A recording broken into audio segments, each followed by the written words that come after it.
ইব্রাহিম রাইসির মৃত্যুর একদিন পর ইরানে নির্বাচনের তারিখ ঘোষণা করা হয়েছে। আপাতত দেশ পরিচালনার দায়িত্ব পাচ্ছেন প্রথম ভাইস প্রেসিডেন্ট মোহাম্মদ মোখবার। রাইসির মৃত্যু মধ্যপ্রাচ্য পরিস্থিতিতে বড় প্রভাব ফেলবে না বলে মনে করেন বিশেষজ্ঞরা। সাগরে নিম্নচাপের কারণে পশ্চিমবঙ্গে বৃষ্টির পূর্বাভাস, তীব্র গরমে দিল্লিতে রেড অ্যালার্ট জারি। জানাবো গাজা পরিস্থিতির খবরও। বিশ্বের নানা প্রান্তের এমন নানা রকম সব খবর নিয়ে বিশ্বযোগের আজকের আয়োজনে স্বাগত জানাচ্ছি আমি আফসানা শাওন। হেলিকপ্টার দুর্ঘটনায় নিহত ইরানের প্রেসিডেন্ট ইব্রাহিম রাইসির মরদেহ ইরানের উত্তর পশ্চিমাঞ্চলের তাবরিজ শহরে রাখা হয়েছে। বৃহস্পতিবার রাইসির জন্মস্থান মাশহাদে তাকে দাফন করা হবে। এদিকে আগামী 28শে জুন ইরানে আগাম প্রেসিডেন্ট নির্বাচনের তারিখ ঘোষণা করা হয়েছে। মনিরুজ্জামান বাবুর রিপোর্ট। ইব্রাহিম রাইসির মৃত্যুতে ইরানে নেমে এসেছে শোকের ছায়া। হাজারো মানুষ নিহত প্রেসিডেন্টের প্রার্থনায় জড়ো হন তেহরানের ভ্যালিয়াস স্কোয়ারে।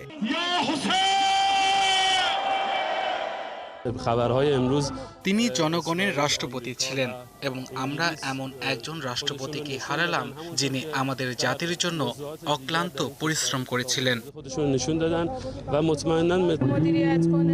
আমি নিশ্চিত যে শত্রুরা এই পরিস্থিতির অপব্যবহার করতে চাইবে। আমাদেরকে এখন আরো কঠিন সময়ের মধ্যে দিয়ে যেতে হবে। ইরানের পূর্ব আজারবাইজান প্রদেশের কর্মকর্তারা জানিয়েছেন, প্রেসিডেন্টের পাশাপাশি তার সঙ্গে নিহত সফর সঙ্গীদের মরদেহ তাবরিজের কবরস্থানে রাখা হয়েছে। মঙ্গলবার সেখানে জানাজার পর তাদের মরদেহ তেহরানে নেওয়া হবে। ইরানের রাষ্ট্রীয় টেলিভিশন জানিয়েছে, বুধবার দেশের সব সরকারি অফিস ও বেসরকারি ব্যবসা প্রতিষ্ঠান বন্ধ থাকবে। বৃহস্পতিবার জন্মস্থান মাশহাদে দাফন করা হবে রাইসিকে। এদিকে প্রেসিডেন্ট রাইসির নিহত হওয়ার একদিনের মধ্যেই নির্বাচনের তারিখ ঘোষণা করা হয়েছে। 28 জুন হবে নির্বাচন। 30শে মে থেকে 3 জুন পর্যন্ত প্রার্থীদের নিবন্ধন করা হবে। ইরানের সেনাবাহিনী প্রধান মোহাম্মদ বাঘেরি হেলিকপ্টার বিধ্বস্তের ঘটনায় উচ্চ পর্যায়ের তদন্ত কমিটি গঠনের নির্দেশ দিয়েছেন। তদন্তে ইরানকে সহায়তার ঘোষণা দিয়েছে রাশিয়া। নিরাপত্তা পরিষদের সেক্রেটারি সের্গেই শোইগু বলেছেন, হেলিকপ্টার বিধ্বস্তের ঘটনায় ইরানকে সহায়তা করতে প্রস্তুত মস্কো। এদিকে ইব্রাহিম রাইসিকে বহনকারী হেলিকপ্টার বিধ্বস্ত হওয়ার পর যুক্তরাষ্ট্রের কাছে সহায়তা চেয়েছিল তেহরান। এই বিষয়ে মার্কিন পররাষ্ট্র দপ্তরের মুখপাত্র ম্যাথু মিলার বলেন, শেষ পর্যন্ত ব্যবস্থাপনাগত কারণে তারা সহায়তা করতে পারেনি। মনিরুজ্জামান বাবু, ৭১।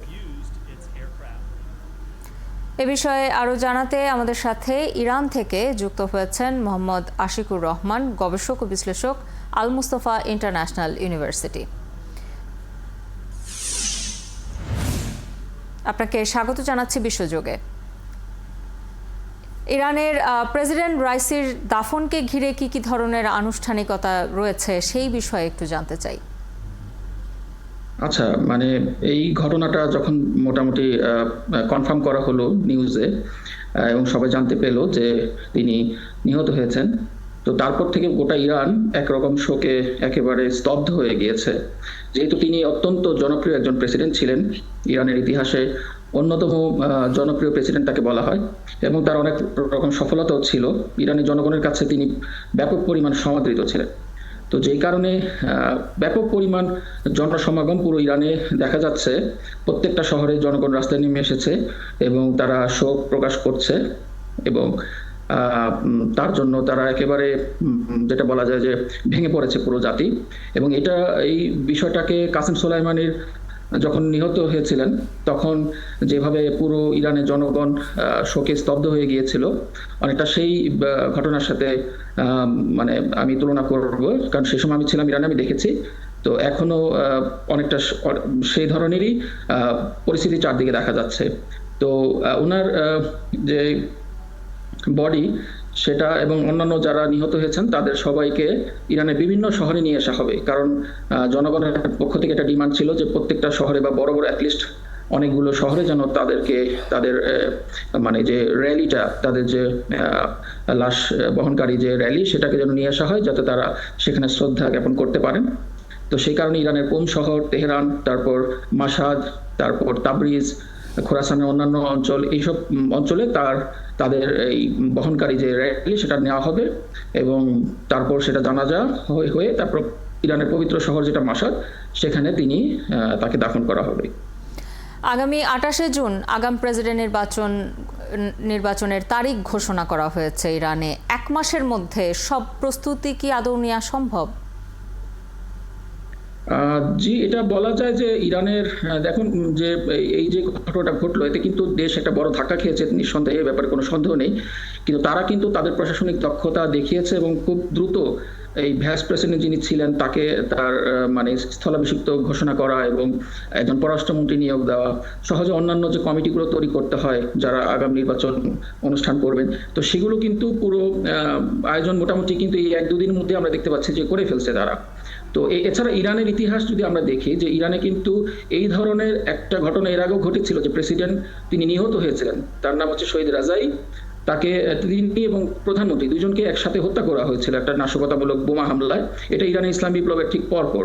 তো সেই সময়ও কিন্তু দেশ অনেকে ভেবেছিল যে ইরান একটা হোঁচট খাবে, যেহেতু প্রেসিডেন্ট প্রধানমন্ত্রী একসাথে একটা মানে হামলাতে নিহত হয়েছে এবং সাথে আরো অন্যান্য অনেক সরকারি কর্মকর্তা এবং বড় বড় ব্যক্তিত্বরা ছিলেন, নেতারা ছিলেন। এছাড়াও ইরানের বিচার বিভাগের প্রধান এবং তার সাথে অনেকজন এমপি সহ বড় বড় নেতা, তাদেরকে প্রায় 72 জন একসাথে নিহত হয়েছিলেন তার কিছুদিন আগেই। তো অল্প সময়ের মধ্যে দুইটা বড় বড় ধাক্কা কিন্তু ইরান সামলে উঠেছে এবং পরবর্তীতে তারা তাদের যে অন্যান্য তাদের যে স্থলাভিষিক্ত সেটা তারা নির্বাচন করতে সক্ষম হয়েছে এবং দেশকে খুব সুন্দরভাবে পরিচালিত করতে সক্ষম হয়েছে। এবং সেটা ছিল আরো প্রায় আজ থেকে 45 বছর আগের ঘটনা। সেই সময় ইরান মাত্র ইসলামী বিপ্লব সম্পন্ন হয়েছে এবং এই সরকারের পুরোপুরি দেশে কন্ট্রোল তখনও পুরোপুরি ছিল না বলা যায়। তো সেই সময় তারা এই ধাক্কাটা সামাল যেহেতু দিতে পেরেছে, আশা করা যায় এবারও তারা এই ধাক্কা সামাল দিবে। যদিও প্রেসিডেন্ট রাইসি সেই সময়ের তুলনায় এখনকার যে প্রশাসন, তাদের দক্ষতা অনেক বেশি, তাদের প্রযুক্তিগত দক্ষতাও অনেক বেশি এবং আশা করা যেতেই পারে যে 1 মাস যথেষ্ট সময় হবে তাদের সব ধরনের প্রস্তুতি নেওয়ার জন্য। আপনাকে অসংখ্য ধন্যবাদ আমাদের সাথে যুক্ত হবার জন্য। আমাদের সাথে যুক্ত হয়েছিলেন গবেষক এবং মধ্যপ্রাচ্য বিষয়ক বিশ্লেষক আশিকুর রহমান। তিনি ইরানের একটি বিশ্ববিদ্যালয়ের শিক্ষার্থী। মধ্যপ্রাচ্যের একাধিক স্থানে চলমান সংঘাতের মধ্যে ইরানের প্রেসিডেন্ট ইব্রাহিম রাইসি ও পররাষ্ট্রমন্ত্রী আমির আবদুল্লাহিয়ানের নিহতের ঘটনাটি নাটকীয় অগ্রগতি হিসেবে বিবেচনা করা হচ্ছে। তবে এতে চলমান লড়াইগুলোতে খুব বড় প্রভাব ফেলবে না বলে মনে করছেন বিশ্লেষকরা। কারণ দেশটির পররাষ্ট্রনীতি ও যুদ্ধ বিষয়ক সিদ্ধান্তগুলোতে শেষ সিদ্ধান্ত আসে সর্বোচ্চ নেতা আয়াতুল্লাহ আলী খামেনির কাছ থেকে। আরও জানাচ্ছেন মাহফুজুর রহমান। ইরানের প্রেসিডেন্ট একজন নীতি বাস্তবায়নকারী, তিনি সিদ্ধান্ত গ্রহণকারী নন। ফলে প্রেসিডেন্ট ইব্রাহিম রাইসির মৃত্যুতে ইরানের মৌলিক নীতিগুলো আগের মতোই থাকবে। কারণ সর্বোচ্চ নেতার হয়ে কাজ করতেন রাইসি।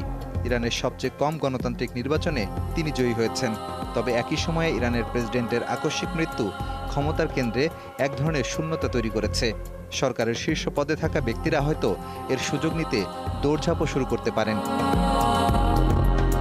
এমন সুযোগের অপেক্ষায় থাকা প্রভাবশালী ইরানি কর্মকর্তাদের কোনো ঘাটতিও নেই। তারা ক্ষমতার কাঠামোর আরও উপরে উঠতে চান। আর রাইসির আকস্মিক মৃত্যুর ঘটনাটি খোদ খামেনিকেই একটি পরীক্ষার মুখে ফেলে দিয়েছে। বিশ্লেষকরা বলছেন, খামেনিকে এই ক্ষমতার হস্তান্তরের মাধ্যমে প্রমাণ করতে হবে নেতা হিসেবে তিনি দায়িত্ব পালনে কতটা সক্ষম। গুরুত্বপূর্ণ হলো রাইসিকে খামেনির একজন সম্ভাব্য উত্তরসূরি হিসেবে বিবেচনা করা হতো। তিনি ছিলেন একজন অভিজ্ঞ, একজন মাওলানা, সাবেক প্রধান বিচারপতি এবং একটি বড় প্রতিষ্ঠানের সাবেক প্রধানও। মার্কিন বিশ্লেষকরা বলছেন, তাকে মাঠ থেকে সরিয়ে দেয়া বা অক্ষম কিংবা মৃত, যেভাবেই বলা হোক না কেন, তা ইরানের রাজনৈতিক ব্যবস্থার জন্য একটি বড় ধাক্কা। রাইসির কারণে আড়ালে থাকা পররাষ্ট্রমন্ত্রী আমির আবদুল্লাহিয়ানের মৃত্যুও তাৎপর্যপূর্ণ। তিনি পররাষ্ট্রমন্ত্রী হিসেবে খুব সক্রিয় ছিলেন। সৌদি আরবের সাথে সফলভাবে সম্পর্ক পুনঃস্থাপনের চুক্তিতেও ভূমিকা রেখেছেন। প্রতিবেশী পাকিস্তান সহ বিভিন্ন কঠিন সংকট সফলভাবে সামলে নিয়েছেন। এই প্রাণহানি ইরানের পররাষ্ট্রনীতিতে হয়তো কোনো পরিবর্তন আনবে না। তবে এই অপ্রত্যাশিত ঘটনা মোকাবেলায় ব্যস্ত থাকার ফলে একাধিক স্থানে ইসরায়েলের বিরুদ্ধে লড়াই থেকে ইরানের মনোযোগ কিছুটা সরে যেতে পারে। কাজ করতে হতে পারে অভ্যন্তরীণ রাজনীতি নিয়ে, এমনকি অভ্যন্তরীণ কোন্দল মেটাতেও সময় দিতে হতে পারে ইরানকে। এরপরেও পশ্চিমাদের বিরুদ্ধে ইরানি উদ্যোগ চলমান থাকবে এটি প্রায় নিশ্চিত। মাহফুজুর রহমান, ৭১।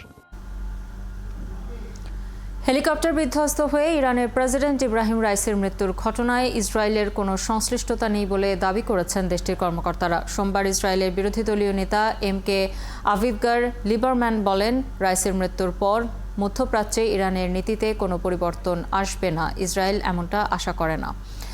তেল আবিবের জন্য এই মৃত্যুও কোনো বিষয় নয়। এই ঘটনা ইরানের প্রতি ইসরায়েলের দৃষ্টিভঙ্গিতে কোনো প্রভাব ফেলবে না, কারণ ইরানের সর্বোচ্চ ধর্মীয় নেতা আয়াতুল্লাহ আলী খামেনি দেশটির নীতি নির্ধারণ করেন। আভিদগার আরও বলেন, ইরানের প্রেসিডেন্ট যে নিষ্ঠুর লোক ছিলেন তাতে কোনো সন্দেহ নেই, তাই তার জন্য এক ফোঁটা অশ্রুও ফেলবে না ইসরায়েল। ভারতে পঞ্চম দফার ভোটে দেশটির ৪৯টি আসনে ৭.০৯% ভোট পড়েছে। এই তথ্য জানিয়েছে নির্বাচন কমিশন। নির্বাচন কমিশনের দেয়া তথ্য অনুযায়ী সবচেয়ে বেশি ভোট পড়েছে পশ্চিমবঙ্গে। ৭টি আসনে ভোটদানের হার ৭৪.৬৫%। সবচেয়ে কম ভোট পড়েছে মহারাষ্ট্রে। সেই রাজ্যের ১৩টি আসনে ভোটদানের হার ৫৪.২৯%। বিহারের ৫টি আসনে ভোটদানের হার ৫৪.৮৫%। জম্মু কাশ্মীরের একটি আসনে ভোট পড়েছে ৫৬.৭৩%। ঝাড়খণ্ডের 3টি আসনে ভোটদানের হার ৬৩.০৭%। লাদাখের একটি আসনে ভোটের হার ৬৯.৬২%। ওড়িশার 5টি আসনে ৬৭.৫৯% এবং উত্তরপ্রদেশের 14টি আসনে ৫৭.৭৯% ভোট পড়েছে। বঙ্গোপসাগরে নিম্নচাপ গভীর নিম্নচাপে পরিণত হয়েছে বলে জানিয়েছে আবহাওয়া অধিদপ্তর। এজন্য কলকাতা সহ পশ্চিমবঙ্গের বেশ কিছু জেলায় বৃষ্টি বা বজ্রসহ বৃষ্টি হতে পারে বলে জানিয়েছে আবহাওয়া অফিস।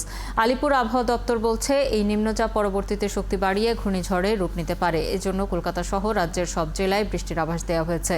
উত্তর ২৪ পরগনা, দক্ষিণ ২৪ পরগনা, নদিয়া, বর্ধমান, বীরভূম, মেদিনীপুর, হাওড়া, ঝাড়গ্রাম, মুর্শিদাবাদ, পুরুলিয়া, বাঁকুড়া এসব এলাকায় ৫০ থেকে ৬০ কিলোমিটার বেগে ঘূর্ণিঝড় হতে পারে। এই বৃষ্টির ফলে রাজ্যের তাপমাত্রা কিছুটা পরিবর্তন হতে পারে। দিনে হালকা গরম থাকলেও রাতে ঠান্ডা পড়তে পারে। বৃহস্পতিবারের মধ্যে সমুদ্র থেকে জেলেদের ফিরে আসার পরামর্শ দিয়েছে আবহাওয়া অফিস। রাজধানী নয়াদিল্লি সহ অধিকাংশ অঞ্চলে তাপমাত্রা ৪৭.৮ ডিগ্রিতে পৌঁছানোর পর 5 দিনের জন্য রেড অ্যালার্ট জারি করেছে দিল্লির রাজ্য সরকার। সোমবার থেকে শুরু হয়েছে রেড অ্যালার্টের মেয়াদ।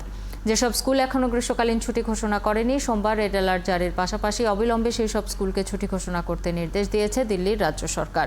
গ্রীষ্মকালে সাধারণত দিল্লিতে তাপমাত্রা 40 ডিগ্রি বা তার কিছু ওপরে থাকে, কিন্তু এবারের গ্রীষ্মে যে গরম পড়েছে তা স্বাভাবিক নয় বলে জানিয়েছেন নয়াদিল্লির আবহাওয়া দপ্তরের কর্মকর্তারা। বিশেষ করে গত 4 দিনের প্রতিদিনই তাপমাত্রা বেড়েছে ভারতের রাজধানী এবং তার আশপাশের এলাকায়। ভূমধ্যসাগরে মাল্টা ও ইতালির মধ্যকার জলসীমা থেকে 35 অভিবাসন প্রত্যাশীকে উদ্ধার করা হয়েছে। তারা সবাই বাংলাদেশি। স্থানীয় সময় সোমবার ভোরে তাদের অন্ধকারে ভূমধ্যসাগরে ঢেউয়ের মধ্যে নৌকায় ভাসতে দেখা যায়।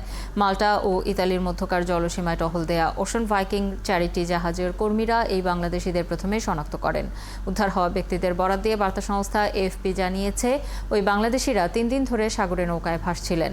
লিবিয়ার বেনগাজি থেকে প্রায় 600 কিলোমিটার পাড়ি দিয়েছেন তারা। তাদের গন্তব্য ছিল ইতালির সিসিলি দ্বীপ। জাতিসংঘের আন্তর্জাতিক অভিবাসন সংস্থার তথ্য মতে গত জানুয়ারি থেকে মধ্যসাগরে 622 জন অভিবাসন প্রত্যাশী মারা গেছেন বা নিখোঁজ হয়েছেন।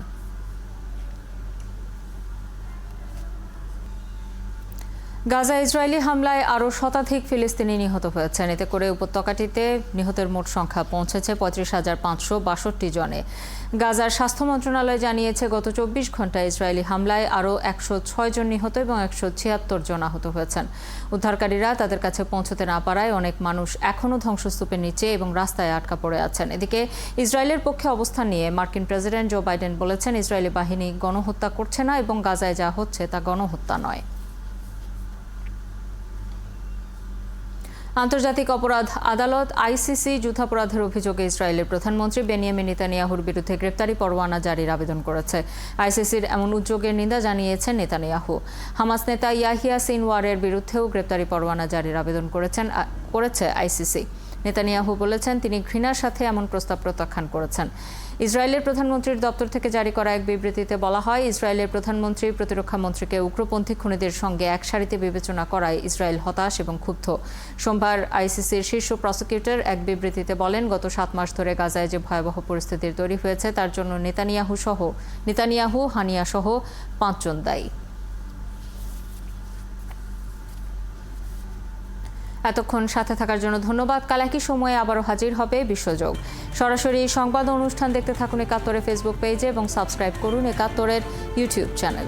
একাত্তরের সাথেই থাকুন।